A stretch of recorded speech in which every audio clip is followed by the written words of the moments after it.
All right, ladies and gentlemen, thank you for tuning into the Sportscard Therapist. And I have some other content creators on with me. We are doing the Content Creator Roundtable. I am super, super excited about today's episode. And I know for me personally, this is going to be kicking off for the next month of an assortment of roundtables. But let's quickly go around the room, introduce yourself and what podcast or show you are a part of. Tony, we can start with you, my man. All right. Thank you so much. Yeah. So Tony, half of the Cousins Collectibles podcast. My partner is down there, so he'll be coming up soon. But yeah, super psyched to be here, and also part of the Faction podcast. So which the other guy is here too. So again, super excited to be here, and let's get it going. I am Ken at Sportscard_lessons, and I am the Sportscard Lessons podcast.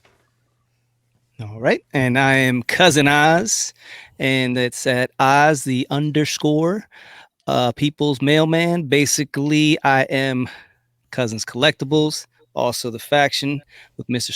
Sports Card Nobody over here, Mr. Shane. Go ahead. What up, everybody? Yeah, I'm Shane Norton, aka the Sports Card Nobody, and that's my podcast. Talk about sports cards from a nobody perspective, and like cousin Tony and cousin Oz just said, also been working on the Faction podcast, a little monthly shindig we've been doing. We just rolled out our second episode, so check out both of those. Beautiful, beautiful guys. And yeah, so today what we want to do is we're going to focus on, we're all content creators here. And, we're not just here to like pump our own show and talk about like what's going on with our stuff, right? Like we want to get into like the meat and potatoes of the psychology of behind why we started our shows, what went into it, also the preparation that goes into it, the feedback we get from people, and really what the whole journey's been like, and in all reality, I talk to most of these gentlemen, maybe with the exception of Shane, but I talk to most of these gentlemen on a daily basis. Cousins Collectibles, you guys have really become someone who I'm chatting with almost daily, right? Ken Sports Card Lessons for sure. We're always talking, and Tony actually presented an idea a few weeks back and was like, "Hey, what about if we did like a content creator type show, right?" And I thought that was a great idea. I didn't want to tell him that for the last like 4 months, I've been kind of creating this roundtable idea in my head that I was going to do an entire month of. But I said, man, I think this is like fate that he's talking about this right now. Like we have to just make this kind of a roundtable episode. But so when I just throw the word or the phrase content creator, your show in general to you four guys, what are some words that just immediately come to mind? Well, for me, first is work/fun, because it is work, but and just I think sharing it. You guys are a little different. You guys do the whole solo thing. Sharing it with Oz, it's fun for us too. At the same time, I mean, don't get me wrong. Sometimes it is a grind, but it's a grind where at the end of the day, we sit back and it's like, yeah, man, we just did that and it was cool. So it's definitely a 50-50 with fun and a grind. Yeah, definitely. With Tony, since we're family, we've been having this back and forth our entire life. So we just decided at one point, why not? We started collecting in the hobby. We might as well just hit the record button and see what happens. Because all day long we're texting back and forth, like you, Rob and Ken. I know you guys either texting, talking.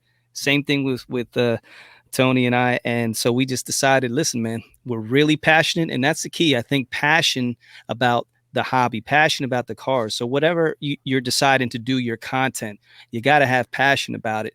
And Tony and I, we definitely have that. And, the good rapport that we have, I just think it comes across. Yeah, I find it really rewarding, right, to go out and be able to create content that people are going to listen to. Being able to go out and set up as a dealer, being that part of the hobby, and then take the information from the shows that people who don't get a chance to go to the shows, right, to be able to come back and put that information out. We're all ambassadors of the hobby, right? We're all providing some type of information to people who either can't get there or know more about the hobby. So that alone, I think, is really cool. Yeah, for me, I think the word that kind of stands out the most is opportunity. It feels like, I mean, the reason I started my podcast, I talk about this a lot on my show, is I really wanted an excuse to dive deeper into this hobby. I wanted a way to push myself outside of my own sort of comfort zones and reach out to people that I wouldn't normally reach out to. I mean, every single person here that I'm sitting with, I would have never met if I didn't start the content creation. So doing that helped open up that door for me. I've met so many awesome collectors who don't create content, especially in the wrestling card community that I'm talking to on Twitter all the time, Instagram messages going back and forth. All of that because I decided to sit down and start talking about how much I love cards. I love collecting cards. I love collecting stuff. That opened up those doors that made this so much more fun for me. Yeah, yeah. And well said, all of you guys, I think back of all the episodes I've done, and without a doubt, so I also did, I had my joint podcast with our Mil Sarfane, that we were doing for a little while, The Bounce, and those episodes, it felt like were just a lot more fun, laid back. They required very little preparation. We would kind of throw a topic back and forth to each other, and I can remember us, sometimes on the podcast just saying like, we put a lot of work into this and we're doing a lot of prep, and it was like we were BSing, man. I know I wasn't putting any preparation in that, man. I would show up in front of the mic and we would just talk, and so I think the way that Tone and Oz are doing it, you guys with Cousins Collectibles, that's awesome. It's fun. I think there's some preparation, but probably not a ton, right? I mean, I'm not going to put words, in your mouth, but I know that when you are doing a solo podcast and you're doing it just solo, and Shane, you and Ken can really speak to this too. It's like a totally different animal, right? So I think like if for those that are thinking about wanting to jump in, I love the idea of doing it with a partner, maybe at first, because it is a lot less pressure.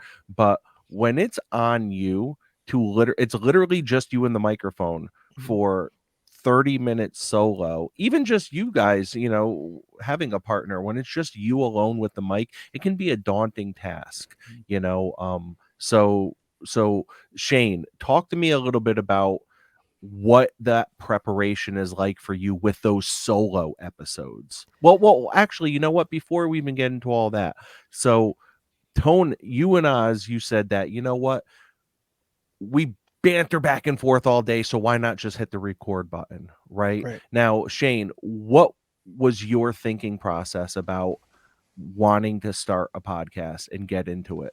Like, Yeah, sure. were you talking yourself out of it at the same time you were talking yourself into it? No, so actually, I had wanted to start some sort of content creation forever. I do it for a living in general. I work in more, common content creation. I work in television, in cable television. So it's kind of like in my blood already. I like the behind the scenes stuff. I like the idea and the process of making something. So that's something I wanted to do for a very long time, which is always hard to find something I was passionate and knowledgeable enough to do.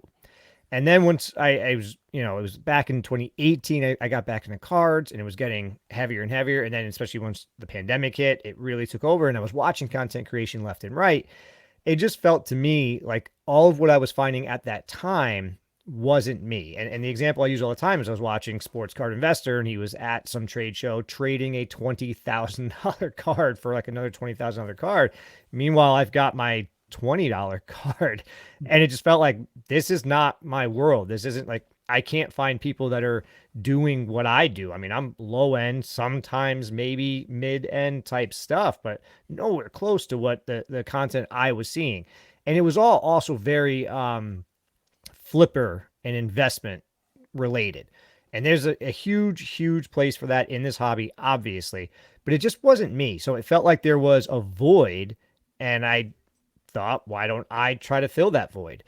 Now I didn't have any other buddies I was close to that are in the hobby with me, so I didn't really have a choice. It was just going to be me or it was going to be nobody. So I just went with it, and Sportscard Nobody was born.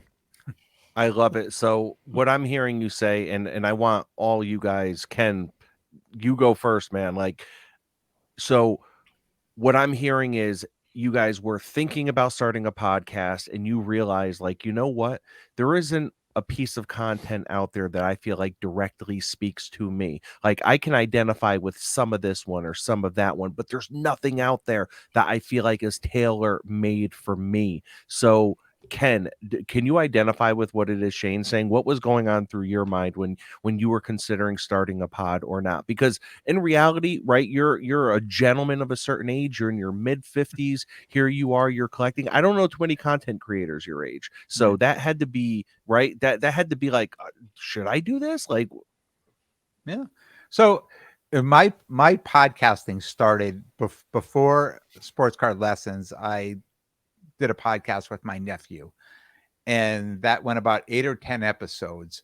And it probably could have kept going. I mean, we were really having fun doing it, but we had no audience and really no direction, right? We would just started out and we literally had no direction. And at that time I was in the hobby. You know, Rob and I were setting up at tables and doing things, and Rob had his podcast going. And, you know, I almost thought to myself, like, you know, with my good friend Rob doing this, maybe there's not room for me in it. And we had this conversation on the way to a show at like 5:30 in the morning, right? And you were like, no, absolutely. Like, you'll provide something different than everybody else. So that's when I really started thinking about it. Like, maybe I do have something I could offer to the hobby. And I started like everybody else. You know, it was a solo podcast, and you know, Rob, you did it. Shane, you did it. You know, it's not easy to talk for 30, 40, 55 minutes, right? To have enough content. But my career, I was a teacher, right? So I used to talk all day. So who knew that that was preparing me my whole life to be able to sit and just talk away on this thing? And sometimes I thought in my earlier episodes I talked way too much, right? I had to start reeling it in a little bit, you know, getting to the point quicker. But, you know, for me, I felt my strength was storytelling, you know, to go out and be able to describe the things I'm seeing at shows, when I'm having interactions with people, whether it's on Facebook or Instagram or anywhere, being able to take that information and put it out so other people listening can understand it. For I know for us, our kind of inspiration was, again, we felt there wasn't content. There was some, you know, but it wasn't.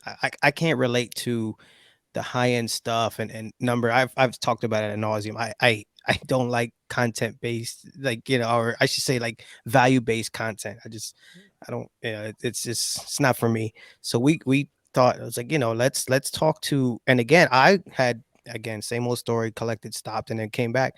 But Oz had kind of a year ahead of me where I didn't even realize it was a boom. I didn't realize any of that stuff. But so I was like, man, there's a lot to learn. But let's talk to people who have been collecting. They have stories. Yeah, they might not have a million followers or anything, but you don't. I mean, there's tons of people in the hobby that aren't on social media that have crazy stories. I mean, a good buddy of ours, one of our early guests, Oz's coworker, he doesn't do the social media thing, but the guy's been collecting for 40, 50 years. So, I mean, Is and that the he's got, commish? that No. is not the commish. That's Corky. Okay. Oh, actually, well, no, yeah, the commish isn't that old, but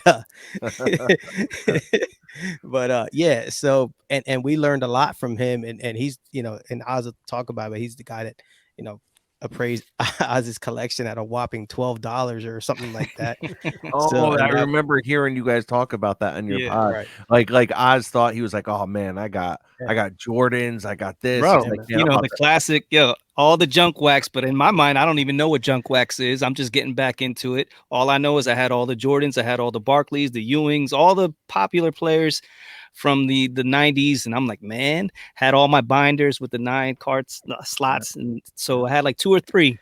And I knew, obviously, I'm a mailman. So I had met Corky, and he's another mailman, and he actually did vintage baseball. So he's real into that.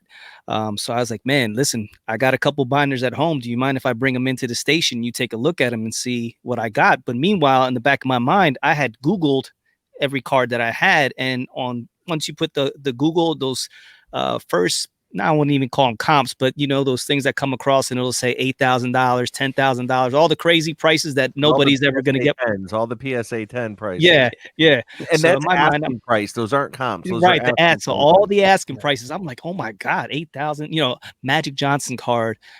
There was even raw ones, $8,000. And these were all like 89 hoops, you know, cards that I all had. I'm like, man, this is crazy. So I took the cards in, brought him to Corky. He's going through the binders. He's like, okay, yeah, looks good. Love it. You know, being sarcastic, but in my mind, I'm just like, yeah, Cash me out. Cash yeah, me out. yeah. Go ahead, check that out. Look at that hologram, that Jordan right there. You know, thinking the holograms were like worth $1 million. So he gets to everything. He's like, yeah, man, everything looks good. I said, you're damn right, it looks good. I said, so what do you think? He's like, yeah, you got about $18 right there. I said, get the hell, $18. Come on, bro, stop it. I said, that is not worth 18. I just looked on Google, and that's at least $50,000 right there in that binder. He's like, bro, he's like, nah, that's junk wax. Because I'm not trying to break your spirit or talk smack, but that is not worth anything. Everybody has these, and that's, you know, that's the birth of it. So I went home. I was pissed at this dude. Went home, and I was like, you know what? Let me find out what this is really about. And that's where the passion came in. And it's like, once I'm challenged, I'm a real competitive guy. It was almost like, all right, Corky, I got you. Watch this. So now I'm a little bit older, got some money. So then bang, now I start spending money left and right. I'm going on the Facebook groups like we talked about, Rob, like how you started. And just little by little, learning as I go, screwing up, spending a lot of money unnecessarily. But those are the lessons that you learn. Mr. Sports Card Lessons. I'm sure you've learned those as well. But, you know, we all go through a learning curve when it comes to the hobby. But those are the stories that became the genesis of the Cousins Collectibles podcast. So once I started figuring it all out, quote unquote, you know, I was like, man, I need a partner. Let me see. I have a bunch of cousins. So I started throwing feelers out there, you know, hey guys, look at what I'm doing. You know, check this card out. Look at this. And this guy right here, Mr. Sarcastic up here. So I always tell the story. We're watching the Sixers game. We're in a group text. I sent out a couple pictures of my Julius Erving, Joel Embiid, Charles Barkley. Take some pictures of the cards, send it on the group text, and everybody said, "What the hell is that?" I said, "Those are my cards." And Mr. Tony up here, he's like, "Man, bro, stop. Those are Google images. You know you don't have those cards. Stop playing."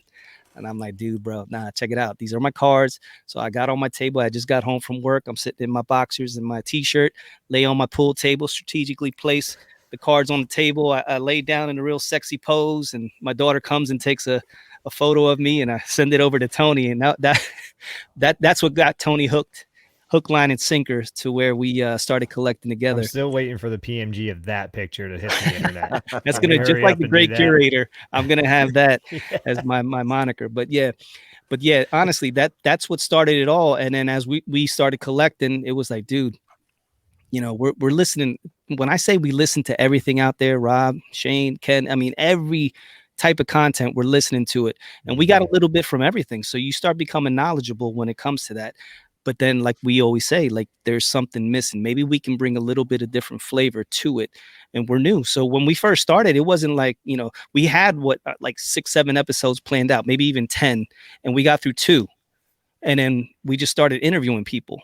And from there, it just kind of just snowballed into where, you know, it's a lot easier if we interview people. That's less that we have to talk, and they have the knowledge. So we don't have to bring, you know what I mean, we don't know anything. So let them talk. And then we just, you know, throw in there, be entertaining and learn as we go. And, you know, as we've talked to people like Rob and, you know, cousin John Newman, and, you know, the list goes on and on, you start picking it up. So now we've become, you know, an interview show. So it's not only 2 people, it's 3 people, and it makes it a lot easier.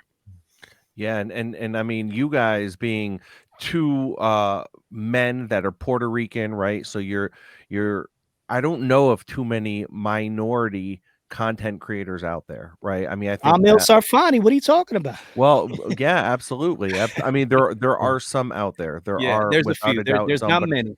I think that the hobby landscape when it comes to content creation, it's probably a white male dominated you know, space. So I think with you guys coming in, I think that you guys are really able to tap into a certain segment of the hobby that I can't, that Shane can't, that Ken can't, and I think that really that's what it comes from, right? Is it's like figuring out what your lane could be. And then once you make that jump, realizing like, wow, okay, well, maybe I'm in the lane I thought I would be in, or maybe I created a whole new lane. Like with Ken, I don't think that Ken went in there thinking like, well, I'm going to be the guy that is a dealer and I'm an older gentleman, and now a lot of my listeners are going to be older too, and I'm going to be inspiring all these boomers to start setting up. You know what I mean? And Shane, with you, with like, what, like Sports Card Nobody, like I'm buying lower end cards, and that's really what I'm dealing with. Although Shane, I'm going to put you out there, man. You've got some cards that are not low end, so you might have to change your name to Sports Card Somebody Yeah. at some point. One day, So baby. One day. so Fingers crossed. so I'm kind of curious, guys, like, so as you take that jump, right, and you jump into the hobby landscape, and you're starting to put out content, at what point do you start to realize, I need to be accountable for the things I'm saying? Because it's one thing for me to sit in my own little office space with just me and my microphone and feel like, yeah, just me talking. Like there's no pressure there. I'm talking to my microphone, but it's a totally different story when the day you release it, or the 2 days after you release it, you start getting flooded with like DMs or comments about how you were wrong about this, or you missed this point, or you like this point, right? So at what point did you guys start to realize like, wow, people are listening to this? Well, Yeah, for us, go ahead, Ken. Yep. I was going to say, at first I felt there was a lot of pressure for a couple reasons, right?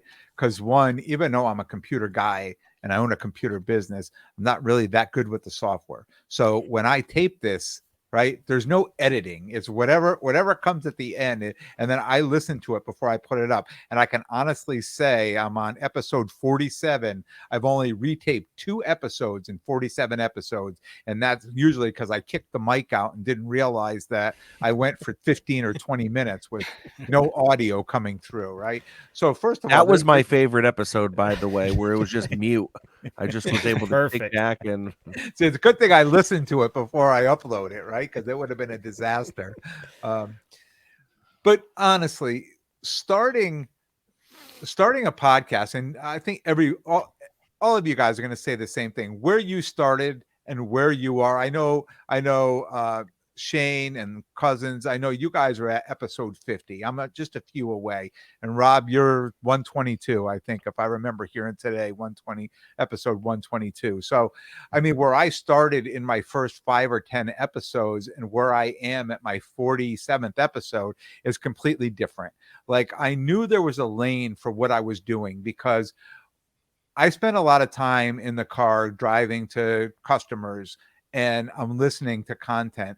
But then on Monday, I know this person's going to drop, that person's going to drop. And then all of a sudden Tuesday comes and I don't have anything to listen to. I'm like, oh my, this is terrible. Like, what am I going to do now? Now I got to put on the fantasy sports radio until, Thursday or Friday till like somebody else's podcast come out. So I knew there was a lane for that, right? And then I would go to the shows and then people would come up to the table and introduce themselves and say, hey, I just listened to your podcast on the way here. And I'm like, yes, because that's what I do, right? I mean, this is literally what I do. And then I hear people say, oh, I listened to it on the way to work. Oh, I listen. So to me, it was like, perfect. This is where I need to be. This is my lane. Then as we got into maybe episode 30, mid 30s, I started saying, I need to be a little more specific on what I'm doing. I've tried, and if you've listened to the podcast, if you followed the journey with me, I've tried all kinds of things. We're going to price cards out. We're going to do this. We're going to do that. I'm going to talk about all these things. And I would start listening to it back, and I'm like, I'm losing myself. So if I'm losing me, there's no way people are listening. So I would bring in a segment. I would keep it a couple weeks and I'd be like, nah, that's not working. I would cut that out. So then I get to a point where now I've shortened, right? And I'm sure all you guys could say the same thing. You figured out through your first 50 episodes where you started and where you are now. You're probably comfortably in your lane, right? And you know what works for your podcast. Yeah, I would agree with that wholeheartedly because I really hear what you're saying with feeling like you kind of trying different things because I had a lot early on, especially if you look at my first couple YouTube videos too, because I started with a YouTube channel that I just couldn't keep up with and it became the podcast. But I was definitely trying to figure out what it was I cared about, and I was talking a little bit about like pricing and things of that nature. And talking about trying to make an investment in something, but that really wasn't me. And I mean, it's hard to say, like, I still am constantly feeling like I'm still trying to figure out how to evolve and, where I want to go with things. And I don't know that I still feel settled myself, even though like you said, I just crossed the 50 show mark and, my season 2 is about to kick off and it's still like I feel like there's going to be an ever evolving sort of lane that I'll be going down. But back to the accountability thing, for me, I started out immediately feeling like I needed to be accountable for anything that I said. I didn't think anybody was going to be listening to me ever, but I kind of have that ingrained in me that if I'm going to put it out there, I have to make sure I believe it, that it's coming from a genuine place. And I really feel like that's sort of I don't know, maybe the crux of my show is that I am as genuine as I can possibly be. Everything I say, I genuinely am behind, even if it's something small. It's all very much just me talking about things that I'm passionate about. But now the first time I realized anybody was listening, and it was actually kind of cool. It was on Twitter. I don't remember which episode it was, but I did an episode. A lot of my early episodes, and they still are, like they're excuses for me to learn.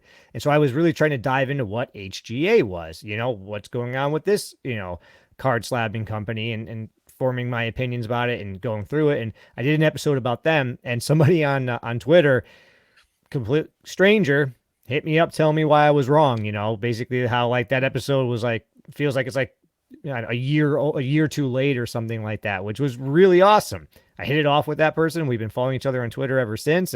But that was the moment where I went, oh man, this is actually getting to people who aren't just friends and family who could not care less about what I'm talking about anyway.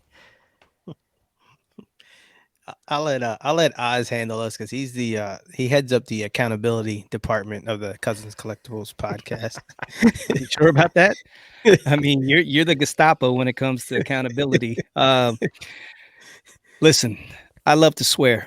So I have a daughter, I have a wife, I have a family, and it takes everything in me when I'm talking on the podcast. I mean, sometimes it slips, but I really feel like you do have to be accountable on what you're saying. And then for the longest time, just like Shane says, you really don't know who's listening. Obviously, your friends and family, but the people out there. So every once in a while, you'll get a shout out or a DM on IG and stuff like that. And then little by little, it started picking up.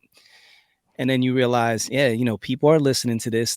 Tony always says the one thing, like we had, more listens than there's people at church every Sunday that we go to. So we have a bigger following than the church we go to. So it was kind of funny. It puts things in perspective and the people that you're reaching. But yeah, man, you really want to put out the best product possible. So yeah, we had that banter and we're family and we've talked about things in sports our entire lives, but we just don't get together, turn the mic on, and that's it. We definitely have preparation. We usually get together and we just, spitball. Hey, listen, this is our guest. Let's get 10 questions. You get, come up with 5. I'll come up with 5 or whatever. What's the theme going to be? And then, once we get that rolling, okay, now we know how we're going to direct this. And then we usually just go back and forth, because sometimes it's difficult, even like something like this, a roundtable. You got 5 different guys. So, who's going to talk next? How's it going to flow? You don't want to be talking over each other. Audio is very important. Yeah, it's the worst when that happens all the time. Yeah. So you just got to make sure like everything is on point. And Tony's very good when it comes to the editing and all that. And then, I just like to be the fun. I just like to have fun. The main thing when it comes to anything that you're doing, you got to have fun. There's always going to be a grind, but at the end of the day, has to be a payoff. So even if you're, accountable as hell and you don't want to swear and you don't want to do all that, at the end of the day, once all the preparation's in, you've gotten the podcast done, and you realize, man, that was good content that's going to go out, and you're proud of it. There's nothing more special than that. And I just want to jump in. How many of you guys have created a podcast and you're like, oh, I think that's terrible, and it ends up people think it was like the best one ever, right? I mean, how many Tony's times notorious. like I've created something and I'm like, I don't know, and I walk every night. So after I do this, I get with my wife and we're walking and we listen to it over, and she's like, no, honey, that was really good, and I'm like, yeah, okay, you're gonna say that anyways, But then I say, okay, I'm gonna put it out there, and then all of a sudden the next day I'm getting all these messages. Oh, that was great episode, and you're like, oh, okay. So sometimes we don't even know what was good, right? When we created it ourselves. To answer that question, you said how many episodes? What did I say? I'm at like 51 or whatever it is. All 51, I'm pretty sure, the worst podcast I ever made. Well, I definitely want to say that it does feel like, I know I'll speak for myself, where I've gone in with a mission, right? Like I went in and I'm like, okay, this is exactly what I want to do. I want to absolutely mix in self-care, wellness, and card collecting. And I feel like I started to do that early on. And then as I evolved in this hobby, it's like the podcast evolved and I was starting to make some pretty bigger moves in the hobby as far as cards go. So it almost became this podcast where I was just talking through what my deals were, all the details of the deal, what my thoughts were on it, whether I regret it or I'm happy with it. Then from there, it kind of moved on to me getting a couple of my Grail cards to now figuring out, okay, what's the next chapter of my journey going to be? So it is like a balancing act of you want to make sure that you're consistent, because I can't speak for listeners, but I would imagine that I consume a lot of content too. And when I tune into the Cousins Collectibles, I'm expecting a certain brand from them. And if I don't get that brand, that might tune me out, but at the same time, I know for myself, my brand has evolved, and my podcast, episode 120 is a lot different than it was at episode 20. So hopefully, um, you know, hopefully you can continue to grow, and hopefully people grow with you and just appreciate you for who you are. And that's kind of what I think about it. Like when I think about Shane at Sportscard Nobody, there you put out a couple, and I listen to all three of your podcasts, guys. And Shane, you put out a couple episodes that just floored me, and I don't know if I've messaged you on them or if I didn't, but I mean, you've put it out there just talking about mental health, and I'm sitting there and I'm like, I'm the therapist. I've never gotten this vulnerable. I've never jumped into talking about mental health to the extent that he did. Man, what an incredible episode. Like, I wish I did that. You know what I mean? Like, you see someone's collection, you're like, I wish that was my collection. I'm like, I wish that was my episode, and then, I listen to Cousins Collectibles, and I just hear, like, I really feel like it's just a couple of friends just shooting the stuff, just sitting there. And I feel like you guys are more relatable than any other podcast I can think of, because it's just a couple cousins or a couple friends just sitting there hanging out, talking loosely. You know what I mean? And when I think about Ken, when I think about sports card lessons in your podcast, I mean, I love it. I love it. I'm learning through you and everything that you're doing. You know what I mean? So it's like the whole lessons component is definitely there.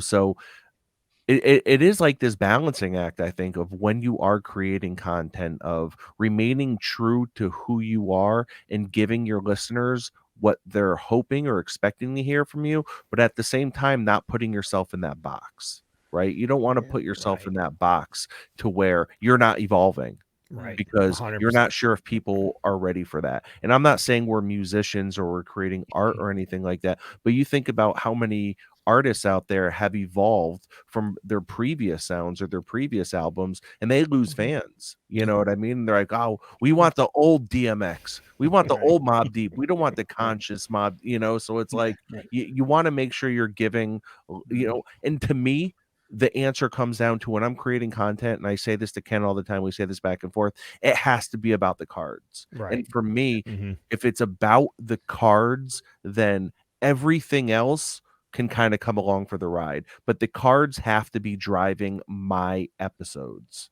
I don't know how you guys feel about that. Yeah. I wholeheartedly agree with that. I mean, it's I've had a couple episodes where I talked to a couple of friends who, or other people I met through the hobby or personal friends about collecting in general. And I like that lane, but it does always have to come back to the cards in some way. So if I'm talking to somebody about, a buddy who collect hot toys, okay, but what are the similarities, between that hobby and our hobby and sort of the mindsets of a collector? I do really dig the mindset of a collector in general. But yeah, that is always kind of the main focus. Okay, so we're going to sit here, we're going to talk about, or I'm going to talk about cards. So what is it this week? What am I going to try to spit out? But real quick, I do want to say thank you for the note on that episode. You did reach out, by the way. It was, very much thank you. But that's part of like content creation that's weird, because when I did that episode, kind of going back to what Ken was asking, when you put out an episode and how you feel about it, that was one where I put it out and I thought, does anybody care about the amount of like what I was just talking about on this one? And the amount of DMs that I got for it was through the roof. That was definitely the most like engaged episode that I ever had. And that's eye-opening when you realize that you like somewhat are making a connection with complete strangers that you've never met is kind of wild. I mean, it's weird to think that anybody cares what Sports Card Nobody has to say about anything, let alone, an issue like mental health. That was a really eye-opening episode.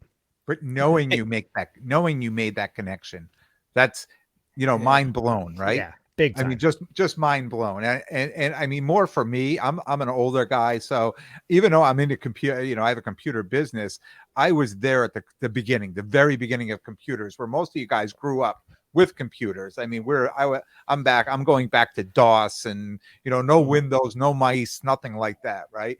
So nowadays, for even for me sometimes to think when I'm put on an episode and I connect with somebody and I'm just like, they got it, like somebody else out there, and not more than one. I get a ton of people, I get messages that they understood what I was putting out there. They connected with it, right? They related to it, they connected, and then they come back to you and you're like, when you created that episode, you thought, geez, I don't know if anybody's going to really get this or anybody's going to really respond to this. And then when they do, you're like, oh my God, this is unbelievable. And it's such a motivation to keep going, to like get to the next level and then to the next level and the next level. Because sometimes at the beginning, when podcasts first start out, I think people are a little skeptical. They're like, I don't know if that's just a shtick or if this is real, if this is going to go anywhere, that type of thing. And then as you move along and you really start to connect with people and you start to make all kinds of friends in the hobby, it's just such a motivation to keep going and keep getting to that next level. Yeah. Hey, Rob and Ken, I want to ask you guys, it's just in terms of like, so you guys set up at shows, so you kind of built your PC through, setting up at shows and stuff like that. So when you guys, and Rob, you talked about how you got to the LeBron and stuff like that. But when you come off a bad show, like, yeah, you have content to say, yeah, I had a bad show this weekend. But it's like, if you're coming off, or good show or bad show, whatever, if you're coming off a good show, you're on a high. Oh, I can't wait to get on this mic and talk about whatever it is that happened. But when you have a bad show, or it happens, like, then you got to go home and, create content. How do you get over that hurdle of all right, man, let me put that behind me and let's hit the reset button so I can put out a quality show? Rob, I'm going to let you answer this, but I'm just going to say one thing. There's no bad shows. When I go to a show, there's never a bad show. Even when that dealer told you to F off? It doesn't matter. It doesn't matter, because there's so many other people that come up to the table. I listen to the podcast. I love what you do. There's other dealers there that I know, that I look forward to seeing. And there's a lot of the repeat customers, people that come back just on the other side of the table, that they show up and they buy things from you. And even if I sold not one thing at a show, I still had a great day and I could still pull content out of things that were going on around me. I don't need to make a big sale. I don't need to purchase a big card in order to have content. Being at the show provides enough content for me. And Rob, I'll let you jump in on that.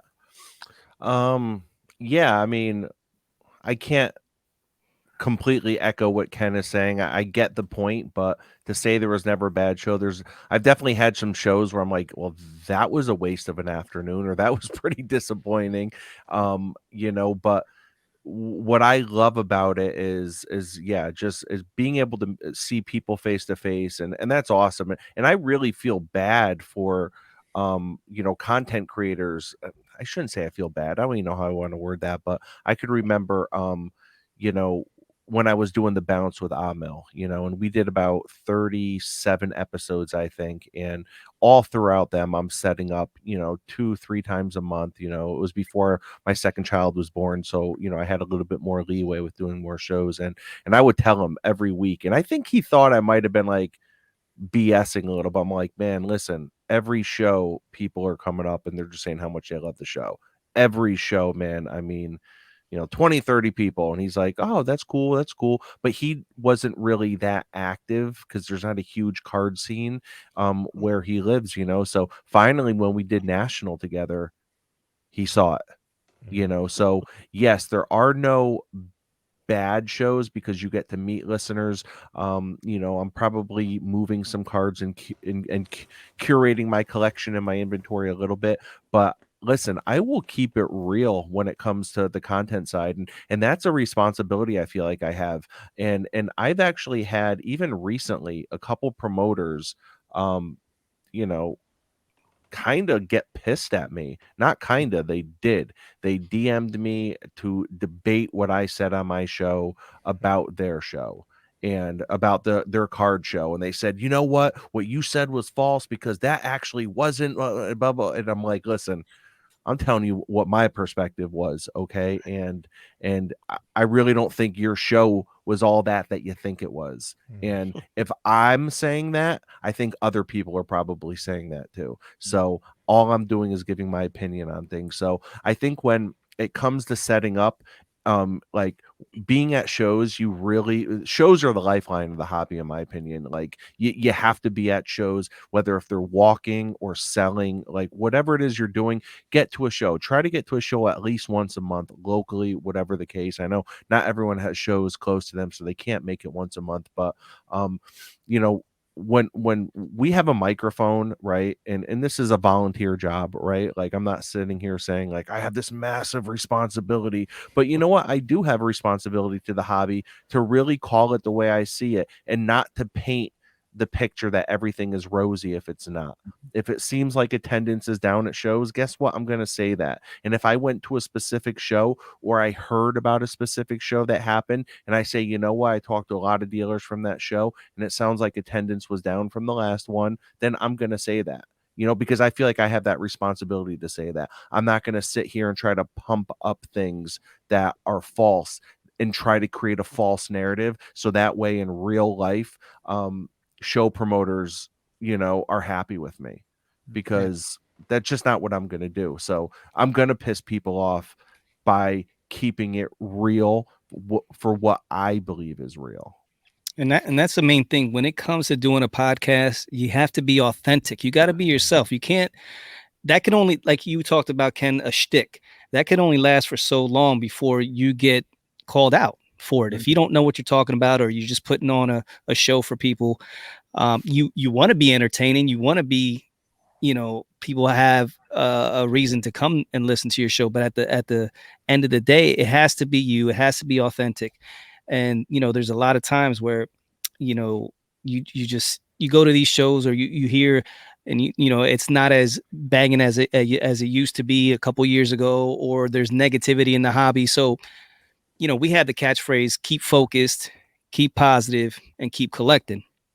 There's sometimes you can't, it's hard to be positive, in this hobby. There's many things that can lead you, like I always say, to the dark side. And you want to try to avoid that as best as possible. But there's times, even Rob, you had the episode where you just addressed some things of negativity that was going on in the hobby, where it's like, listen, this isn't what I do, but sometimes you just have to say, listen, all this crap that's going on, we have to discuss it, and we got to move forward in order for this hobby to succeed. But at the end of the day, it's just being real, like you said, man. So real quick, I just want to, and I'm going to take it to an extreme here. I hope I don't offend anyone when I say this. I hope I don't. But Mhm. I love. So I just started getting really big into true crime podcasts as well, and it really hasn't taken away from my sports card content I consume either. It's just like I just figured out a way to fit more podcast time and basically so there was a story, I think it was in New Jersey, and it was about a church, and what they did was they were always trying to paint the picture that everything was rosy, everything was good, but come to find out, like they were like the young teenage girls were basically like getting raped by the pastors, and it was really like a cult like thing, you know what I mean? Mhm. And even when the police came around, and even when the public started to get wind of it and they would ask questions, everyone was in denial about it. And they're like, no, we don't know anything. No, no, everything here is great. Everything here is great. So I know that's an extreme example, but could you imagine if as comps continue to go down, or if a show was just, I'm going to be in Enfield, Connecticut. At the time of this release, I was in Enfield last Saturday. So I'm going to be there tomorrow. Like if that show was a complete bomb and there was literally no one there, do you think I'm just going to paint it over and be like, oh man, it was a great show, I'm glad I went, you guys should come out next month, it was great? Like, no, I'm going to keep it real. Like I have I have an obligation to, the same way that those church members did, to protect those girls. Like, you know what I mean? So Mhm. I'm not going to just sit here and lie to protect whoever feels like they need to be protected. Yeah. Yeah, I mean, listen, in the end, we're all people, right? We're all humans doing this thing, and content creation is just people talking to people, or whatever it is, whatever type of content you're doing. We're doing podcasts, so we're just talking to other people. And it's so important to like kind of remember that. I mean, you might be able to get away, like you guys talked about with shticks and whatnot, but if you're not connecting on some level, I mean, it's not gonna last. And I don't, I'm not gonna sit here and claim that my show is the most listened to show by any stretch of the imagination, but I know that I have made a connection with some people, and that makes me feel like an actual human being. It makes me feel like I exist in this world. Other people exist. We have similar thoughts, similar feelings, and that connection that's why people keep coming back and listening. That's why I at least have some sort of a base of it's this a very similar audience, and I get the IG messages after almost every episode, and the Twitter messages, and we have these conversations back and forth, and that authenticity is genuinely why I believe those connections have happened. And if you're not being you, if you're doing whatever, if you're just pumping up the hobby just to pump it up, or you're only harping on the negativity, sure, you might capture a certain audience, but I don't know if you're actually going to capture any real human interaction. And I don't know. For me, it might be sentimental, it might be whatever, but that's kind of what it's all about. Making these connections, these relationships is so important to me, and it makes this hobby so much more fun. I mean, we just talked about it. We just put out the second episode of The Faction with Tony and Oz. I've met you guys once in person, and I only know of you because of the content that you put out, and realize that there's a connection there. Like, oh man, we actually really kind of click, and let's do this. And all of a sudden, holy crap, there's this really cool thing that's happening here with a couple of strangers. But how awesome is that we can come together because of this hobby and because of that authenticity, that sincerity, and just that genuine vibe that I believe, put out. Mm-hmm. Yeah, and for someone like me and Rob who go to shows, right? And just to jump back onto the show thing, I mean, our listeners are coming to these shows, right? So what credibility would we have if we went to a show and said, "Oh my God, the traffic was just unbelievable at this show," and then a listener to be like, "I was there. What time were you talking about?" Because so where would our credibility be if we were, saying things that weren't true at these shows? And sometimes too, and I know I may be jumping way back, but sometimes too, my observation of a show is going to be completely different than everybody around me, right? I may say this was a great show. 10 people may have come through the door, but all 10 people may have bought a card from me, right? So to me, this was just a fantastic show, and I'm looking forward to going back to it, right? Where I could be at another show that 1,000 people came through the door and nobody bought one thing from me. Am I going to say it was a terrible show? No, I'm going to say to myself, maybe something's wrong with my prices, or something's wrong with the product in my case, right? So it's really the observation of what we're doing, and for myself, when I put it out there, I need to look, and I talk about this in my podcast, I need to look from both sides of the table. I look at my side of the table, and then I get out and I look from the other side.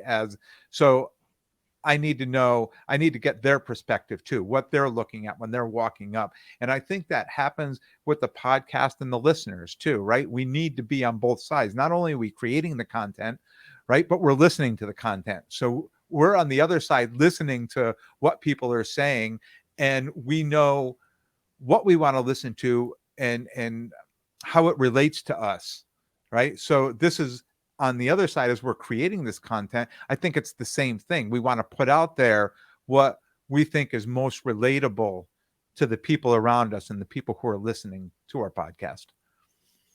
Yeah. I So also what I'm think hearing is, in preparation for those that are maybe considering starting a podcast or a YouTube show or doing any kind of content, right? Any kind of content to put out there. What I'm hearing is figure out, have some sort of objective, right? Figure out, okay, what do I want to do? What, maybe not so much what problem would I be solving, but what would I be addressing, right? Like what would I want people to say about my podcast? Almost like what Ken is saying, put yourself on the other side of the table. What would I want people to say about my podcast? So figure that out, put that plan into action, be authentic. And I think the one biggest thing here that hasn't been said, and I think I've said it to every single content creator I've talked with, is just consistency. And I don't even mean consistency in the quality of your product. Yes, definitely consistently quality, but just consistent. You know, if you're gonna pick a day to drop on that day every single week. And if you're not going to drop a week because it's a holiday or you're going on a vacation, then let the listeners know.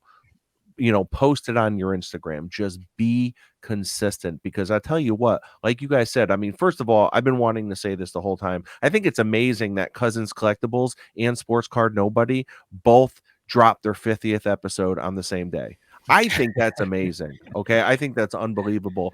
And when I saw Cousins Collectibles, I already knew they were. I think I hit up Cousins Collectibles and I hit up Sports Card Nobody separately in advance saying, "Hey, congrats. I know you're coming up on 50 episodes." And because that's a huge milestone, you know. And but for both of you guys to drop, I know I reposted as soon as you guys had posted it that morning. And Shane, I know you didn't post it till that night. I made sure I reposted it and saying congratulations publicly to you guys.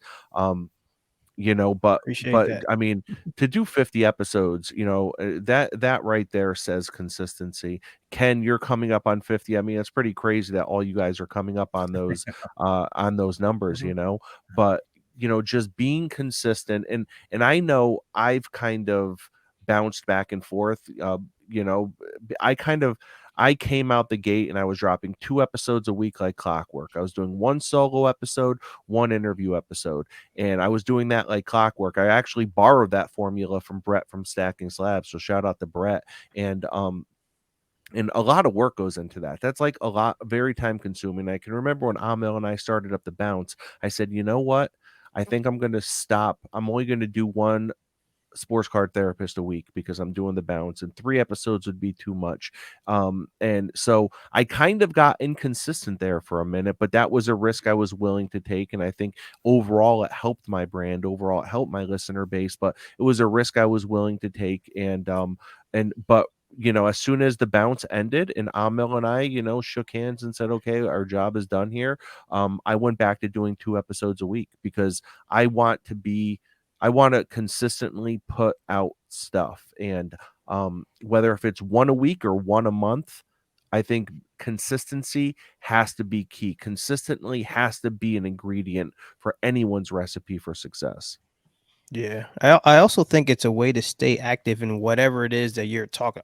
For us, it's cards, or us is actually collectibles. It's toys. It's we kind of do a whole umbrella, but it's Shout out also to a way. Oz with his daughter with the Stranger Things, and right with his kids, Yeah, and collecting all that stuff, man. yeah, That's good stuff. I want to give a yeah, shout out to all you guys. You know, we talked about me being a little older. My kids are grown up. You all have families. You know, you've got careers, you've got families, you've got life. right? And you find the time to create this stuff. So Barely. just shout out to you guys, because I know when I was your age, I was up at 6 and going to bed at 1 a.m, and a podcast or anything would have been the last thing I would have been thinking about. So just shout out to you guys with so much going on in your life that you've got time to put this stuff together. Yeah, I wanted to address that too. Like you just said, Ken, it may look easy. We may make it look easy, but this takes a lot of work. It's not just like we always say, turn on the mic and just talk. There's a lot of things that go into it. You got your job, you got your kids, you got life, just period, the wives. So there's a lot of things that are going into it. And then let's just say you're working a 12-hour day, delivering mail all day. You come, Tony's texting you all day. Hey, listen, man, I need this, and this. Make sure you get this question. Make sure we have this thing, and you got to be there on time. Tony's the stickler, so I'm delivering this, man, like cursing Tony out, like, yeah, whatever, man. You don't know what the hell I've been doing all day, but this is what you want. I'll get it done. I But don't care. I need that. I need that dude, in the back of my mind, because it's very easy just to get lazy and just say, you know what, I'm just going to take off this week. I got way too many things going on. There's a lot of stress at home, whether it's from the wife or your kids are sick or you're sick. There's a lot of things that can go on to be able to stay consistent and do an episode every week for 50 weeks straight. I mean, it's tough. So I just want to give you guys kudos to rise above all that. And like I said, but the main reason that we're able to do it is because of that passion, the passion that we have for the sports cards. And it allows us to go ahead, create some content, put some topics together, get some questions for an interview, hit that mic and get up on here and do our thing. But yeah, kudos to you guys. That's I actually kind of want to ask you guys this question. So, because I get super jealous. I listen to your guys, I listen to your podcast every single week, and I love the way you guys can bounce off each other and have that chemistry. And then the two of you work on whatever interview it is, but also like what you're talking about behind the scenes, how you're able to how he's keeping you, Tony's keeping you accountable for stuff and sending out the questions. So you kind of got that extra person to help make sure you guys get everything out.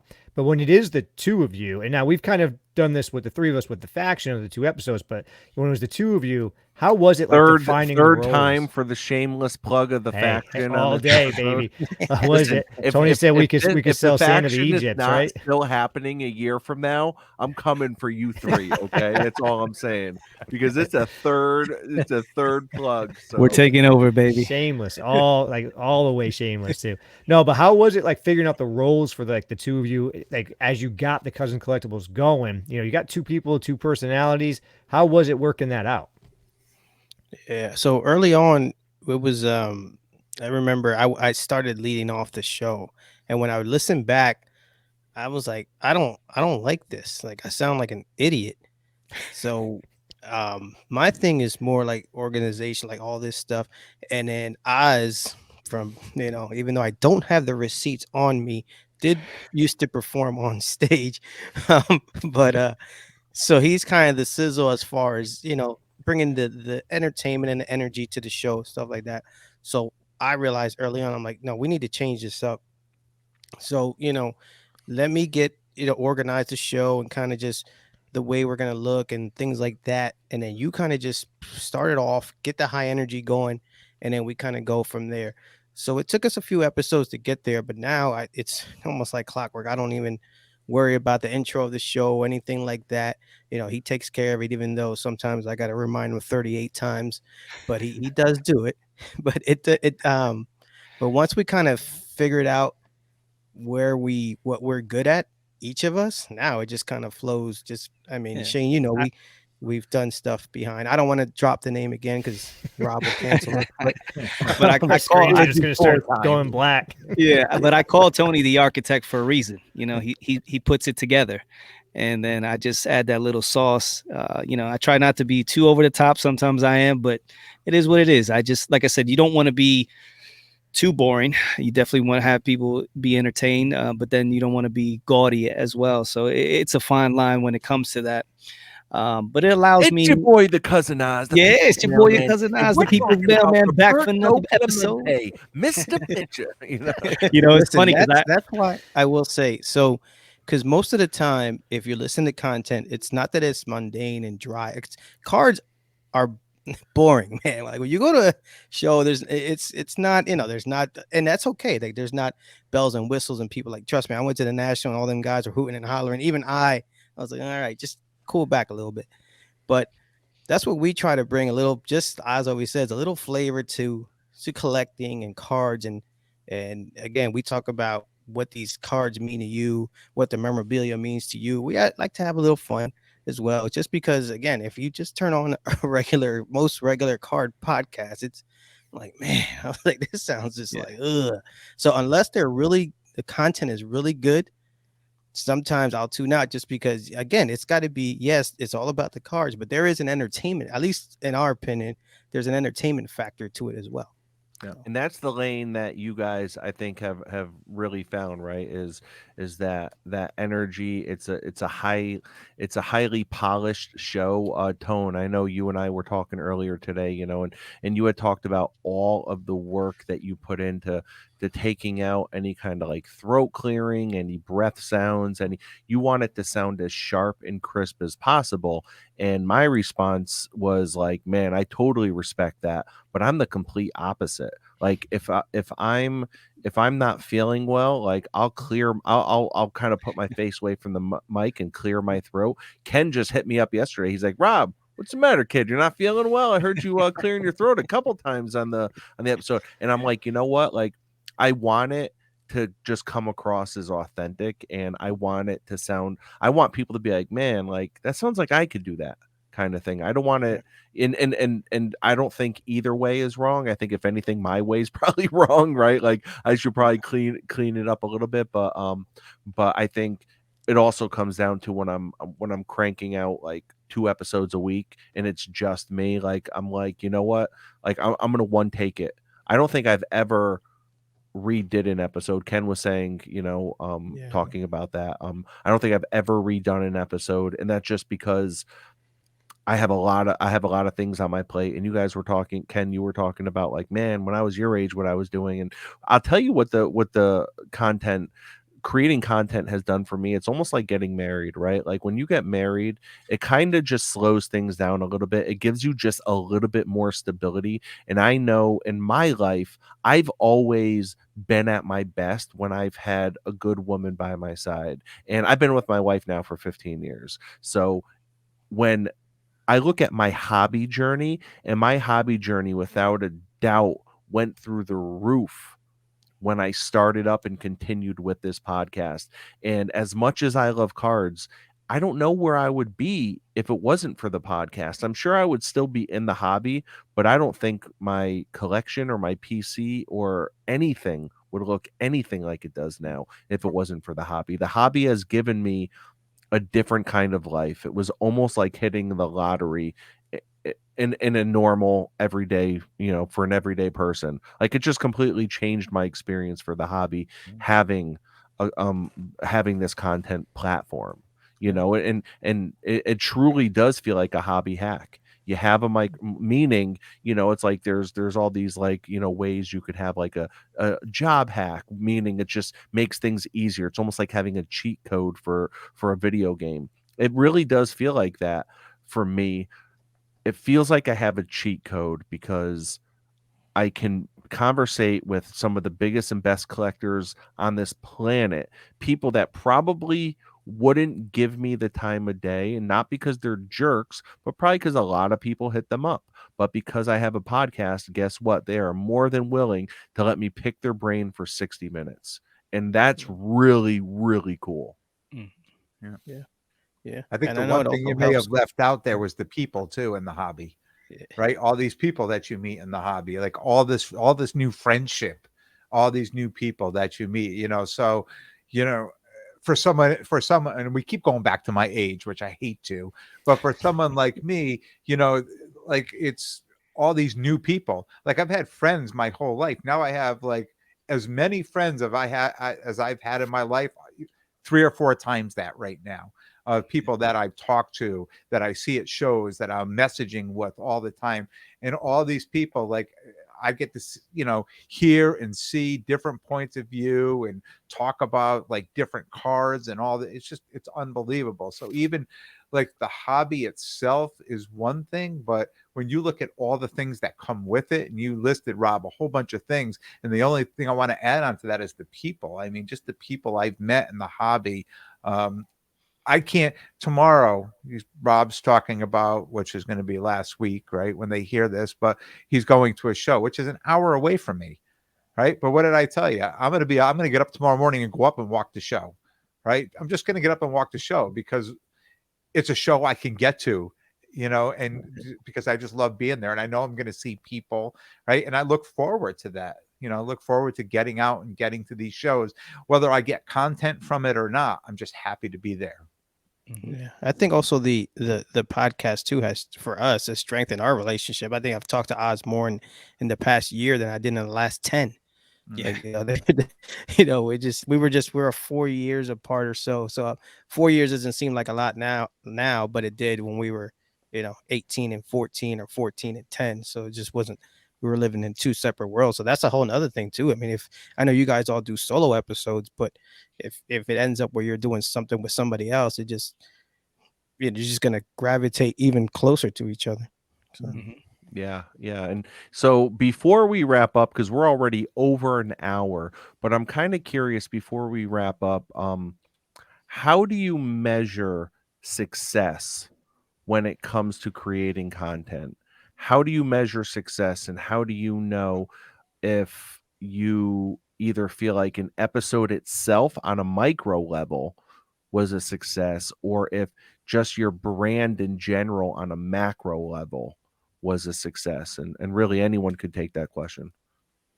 Well, I'll kind of go back to something that, oh, my bad, dude. Yeah, something that I said kind of earlier. For me, I mean, I'm a bit of like a stat nerd. I love watching the stats on, how many people are listening, how many this day, how many that day. I mean, that's just fun. I think we're all like that. You don't have to be a stat nerd. Everyone is obsessed with the streams, the views. Sure. I mean, especially in this hobby, right? We love the numbers. We're watching the market, go up and down all the time. It's the same thing, right? We love this information. But really, if I get just somebody who reaches out and says, hey, I resonated with this in that episode, that's it. I mean, as cliche and corny as that might be, if I just get one message from anybody, it could be a repeat, somebody who's listened, to every episode, or somebody who just listened for the first time, somebody reaches out and goes, hey, that was a cool episode. I really liked X, Y, and Z. And now we're having an Instagram, Twitter, whatever conversation about that then trails off into something entirely different. To me, that is the success. That's why I like to keep doing this. That is like kind of the whole reason behind why I get in front of a microphone every week. Yeah, just piggybacking off of that, we drop every Monday.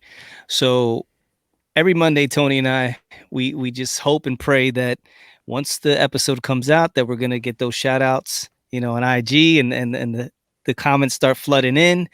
And it usually happens. Sometimes it doesn't. And then you're like, damn, I guess that wasn't that good. But then, like we always talked about, like you guys said, the ones you think they're going to be crappy are the ones that get the most love. So, but either way, Mondays, we get some type of feedback. And that's the main thing, is just getting that feedback, whether it's good or bad. Rob, there's a couple times you said, hey, listen, I love the episode, but this part I wasn't too cool on that, and then we had the back and forth, and those are all, good things. It doesn't have to all be, good feedback, but that's how you grow as a content creator, because, you just don't want to be told that you're doing well, and then meanwhile you're losing, followers here and there just because you're not growing as that content creator. But yeah, just getting that love, getting that feedback every Monday, and knowing and trickling out throughout the week, it just gives you that, that excitement and that passion to do it all again, come Thursday, Friday, when we're recording that episode. And so that's basically for us. Yeah.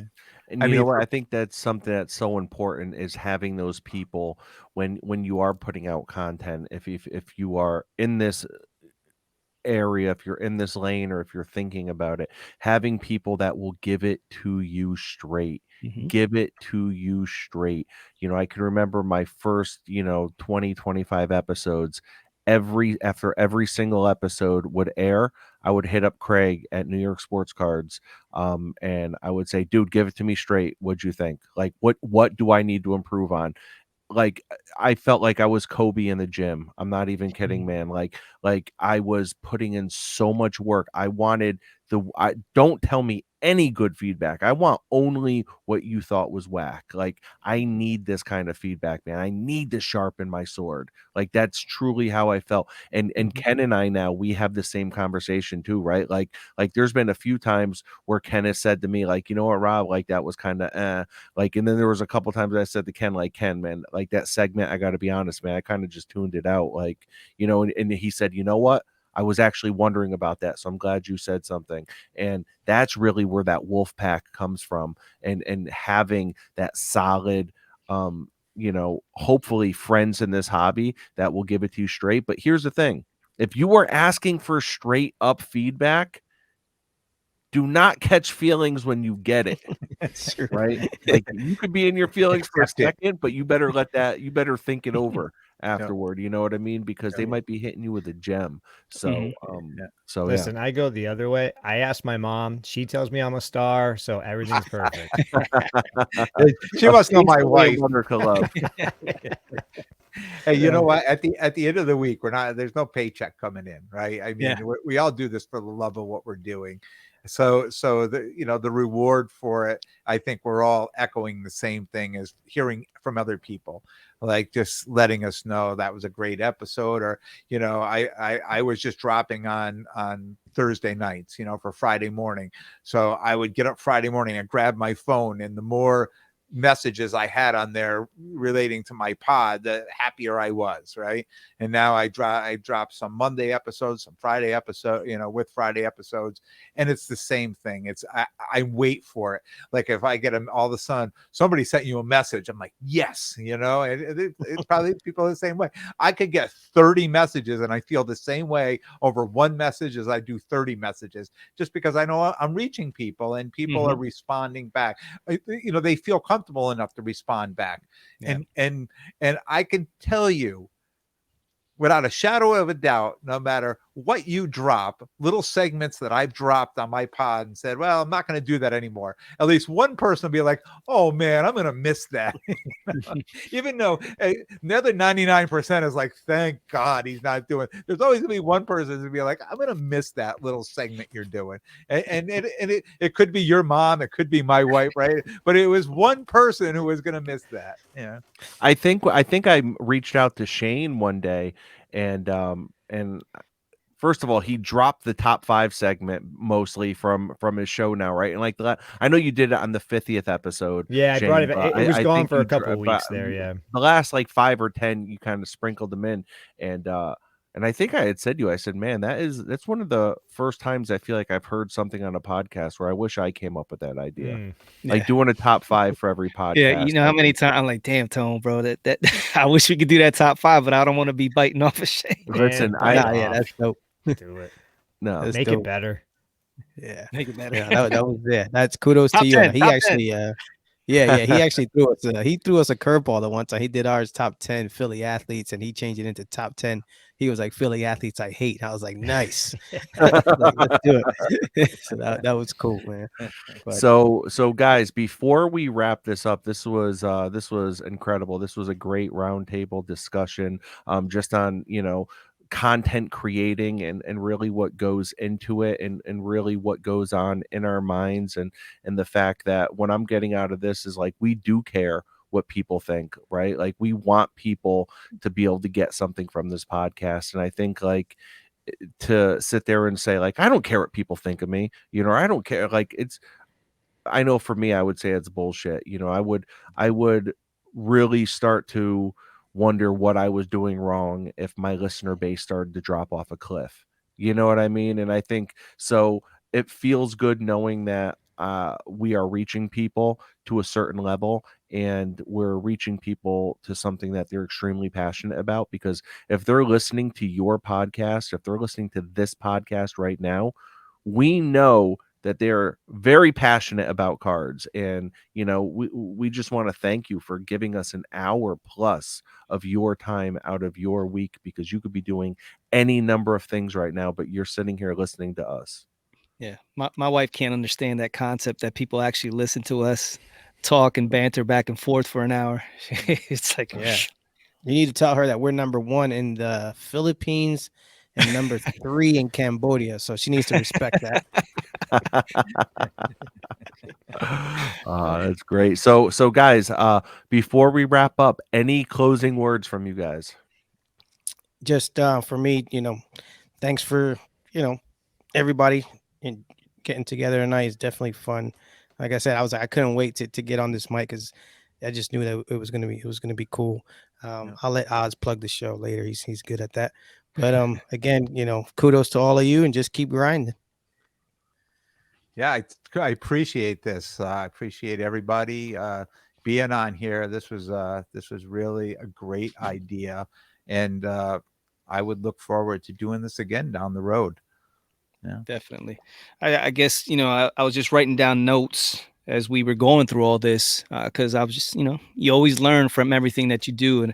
And what I got out of it, I'm thinking is 4 things. Obviously, we're talking about being authentic, just being yourself if you're deciding you want to start.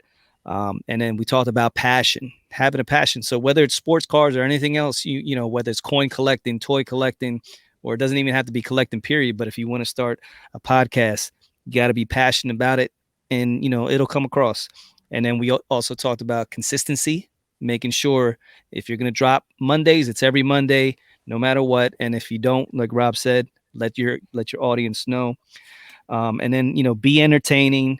You want to bring information to the people, something that people are going to be like every time that, Rob, we know he went to a show and he worked out a deal and he's going to tell you exactly how he did it. So then when you go to a show, man, maybe I could do what Rob did. Maybe I can, weasel somebody out of this and do this, and then, end up with a LeBron, logo, man. So whatever. And then just being able to inspire people. So once they get done with your episode, that you've said something or you've done something that they leave and like, damn, that was a good episode, and they're inspired, and they maybe even want to reach out to you. Yeah, listen, if you're listening to this podcast, you're interested in content creation, right? Most likely. One thing I want to say is if you are, just get out there and do it. And underneath each of our heads, there's some Instagram handles. I don't care if you follow any of us, but if you have any questions, there's 5 people here who are more than happy to help you out, give you advice. Don't be shy. Reach out, say hello, and we'll help you out any way that we can. But if you're interested, grab a mic and just start doing it, and you'll figure it out. Yes, sir.